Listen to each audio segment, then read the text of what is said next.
hello everyone আজি মই boil মাছৰ টেঙা জোলৰ ৰেচিপি এটা শেয়াৰ কৰিবলৈ লৈছো হয়তো আপোনালোকে এই ধৰণে বনায়ো চাগে যদি নাই বনোৱা তেনেহলে এবাৰ বনাই চাব খাবলৈ হসাই বিৰাট ভাল লাগে আৰু এইকেইদিন যিমানহে গৰম পৰিছে বেছিকৈ মা মছলা তেল দি খোৱাতকৈ অকনমান যদি এইদৰে টেঙা জোল খোৱা হয় তাতে যদি বইল হয় খাবলৈ হসাই বহুত বেছি ভাল লাগে তেন্তে আহক এতিয়া আমি বনাবলৈ আৰম্ভ কৰো আৰু এয়া প্ৰথমতে দেখিছে মাছ 3 পিস লৈছো মই আমাৰ যেহেতু 3 জন মানুহ 3 পিসেই লৈছো মাছ আৰু এই মাছ 3 পিসত মই অকনমান নিমখ লগাই লৈছো হালধি কিন্তু মই নাই দিয়া দে হালধি একেবাৰে ব্যৱহাৰ নকৰো যেহেতু বইলত অকনমান বগা হৈ থাকিলে ভাল লাগে হালধি দি দিলে ৰংটো আহি যায় যে তেতিয়া মোৰ ইমান ভাল নালাগে মানে কিছুমানে বাৰু দিয়ে হালধি মই এতিয়া মাছ 3 পিসত যে নিমখ লগাই ললো কেৰাহীখন গেছত জাস্ট তুলি দিছো হে গৰম হ'বলৈ কিন্তু নাই দিয়া তেতিয়াই লগালক মাছ 3 পিস দি দিছো যদি গৰম হৈ যায় তেতিয়া আকৌ কেৰাহীত লাগি ধৰিব মাছ কেই পিস দেখিছে মই হাতেৰে লুটিয়াই দিব পাৰিছো মাছ কেই পিস মানে বেছি গৰম হোৱা নাই কেৰাহীখন জাস্ট পাতিছো হে লাহে লাহে গৰম হ'ব আৰু এতিয়া যে মই গেছটো প্ৰথমতে একেবাৰে কম কৰি থৈছিলো আৰু যেতিয়া লুটিয়াই দিলো মাছ কেই পিস মই পুৰা গেছটো মানে ফুল ফ্লেমত দি দিছো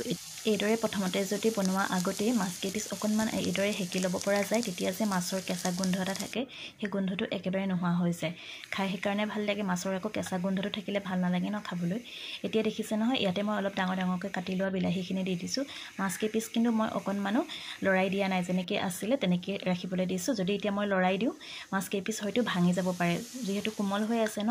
আৰু এতিয়া ইয়াতে মই দি দিলো পিয়াজ তাৰ পিছতে দি দিলো আদা নহৰু পেষ্ট নিমখ দিছো জুখমতে আৰু এতিয়া ইয়াত মই গৰম পানী দি দিছো আৰু লগতে দি দিছো অকনমান ডাঙৰ ডাঙৰকৈ মানে কুটি দিয়া নাই আৰু মান ধনিয়া পাত দি দিছো সকলোখিনি সামগ্ৰী দিয়াৰ পাছত মই ঢাকি দিছিলো সিজিবৰ বাবে এয়া দেখিছে ধুনীয়াকৈ উতল আহি আছে মান ধনিয়া ধুনীয়াকৈ গোন্ধাই আছে পুৰা মলমলাই আছে এই গোন্ধটো যে মই বহুত বেছি ভাল পাওঁ এয়া দেখিছে মাছ কেইটা এতিয়া ধুনীয়াকৈ এৰাই গল বইল বনালে যে মান ধনিয়া পাত দিলে ইমান বেছি ধুনীয়া গোন্ধায় আপোনালোকে বাৰু গোন্ধটো ভাল পায় নে মই যে বহুত বেছি ভাল পাওঁ আৰু সেই কাৰণে দিওঁই ঘৰতে আছে যেতিয়া অকনমান তাৰ পাছৰে এয়া চাওকচোন এতিয়া মাছ কেই পিস ধুনীয়াকৈ মোৰ এৰাই গৈছে কেৰাহী পা মই যে প্ৰথমতে নিমখ দি হেকি লৈছিলো তাৰ পাছত কৈছিলো নহয় অকনমানো মই হিলাই দিয়া নাই বুলি মাছ কেই পিস কেৰাহীত যেহেতু লাগি আছিল তেতিয়া মই সেই কাৰণে হিলাই দিয়া নাছিলো আৰু এতিয়া যেতিয়া পানী দি উতলাই দিলো ধুনীয়াকৈ মাছ কেই পিস এৰাই হিলে কেৰাহীৰ পৰা আৰু এতিয়া মই জুলকত অকনমান ডাঠ কৰিবৰ কাৰণে বেছি ডাঠ নকৰো অকনমান মই জুলিয়াকৈ থম এটা আলু বইল কৰি ললো আৰু এতিয়া বইল কৰা আলুটো মই ইয়া পিটিকি লৈছো কাহি এখনতে এইদৰে মই পিটিকা কৰি লৈছো কেৰাহীত আকৌ মই যাতে পিটিকা কৰিবলগীয়া নহয় আৰু নহলে আকৌ মাছ কেই পিস বেছি হেই কৰি থাকিলে ভাগিও যাব পাৰে যে কোমল হৈ থাকে ন মাছখিনি তাৰ পাছতে এয়া মই কেৰাহীত বইল আলুটো দি দিলো পিটিকি কৰি লোৱা অকনমান মই জুলকন